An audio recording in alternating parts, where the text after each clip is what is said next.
Let me share a personal example, and I hesitated about including this, but I will.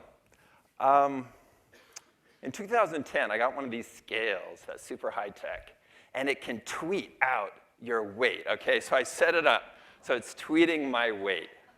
So I started tweeting it out in 2010, and this is about a year. So you can see what's going on there. Not much change, up and down, up and down. What I learned was, number one, simply tweeting your weight didn't seem to have any effect on me, and I looked up others who had done it. It didn't seem to have lots of an impact. Number two, my Twitter followers hated it, so I stopped. But I kept, I'd made it a habit of stepping on the scale. It was right there. A few months later, going up. So at one point, I thought, okay, I've been doing this thing called Tiny Habits. It's something I've applied elsewhere. Now I'm going to apply it to weight loss, because I want to lose some pounds. So after creating many tiny habits, this is where I am this week. So that's probably the course of a year or so. So you can see no real change.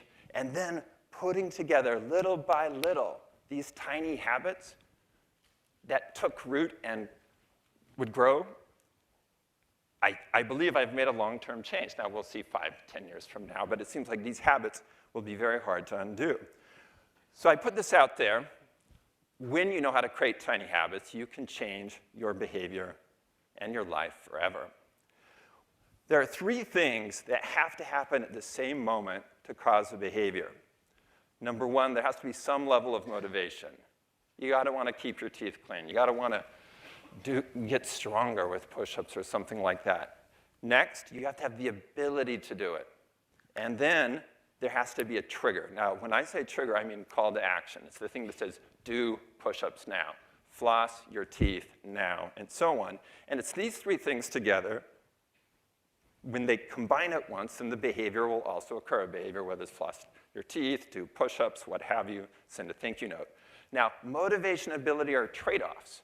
And this line, this curved line, represents that trade-off. And if you're anywhere above the line and the trigger occurs, you will do the behavior. So let me give some examples of this.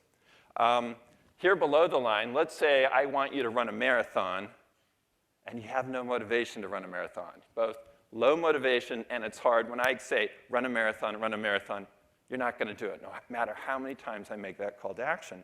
In contrast, if I say, oh, walk outside and walk back in, maybe 30 seconds, simple to do, you're above the line. Still, you may not be very motivated, but because it's so easy to do. Now let's move up here. It's hard to do. I'm asking you to do something very hard. In order to do something that's difficult, you need high levels of motivation. In fact, I think that's the purpose. That's the only use of motivation in our lives, is to allow us to do hard things. And if we're not doing hard things, we don't need that much motivation. When our motivation lags, boom, can't do it. Motivation is very slippery. So if you set yourself up to do something hard, and you have to somehow sustain the motivation's going to drop down, and there's going to be a point where you don't do it, and habits are about repeating it, and you won't create the habit. So as I looked at this, as I looked at my behavior model, I thought, let's go right here. Easy to do. Stuff that's so easy to do, it doesn't require much motivation at all. So whether your motivation's high, you'll still do it. Whether it's low, you'll still do it. And so this is where the insight around, let's make it really tiny. Really tiny, like 1 tooth, 2 push-ups, 1 sip of water, and so on. Well, now, when you look at it in this way, the smiley face, we're accounting for motivation, we're accounting for ability. So in the equation B equals MAT, those things are done.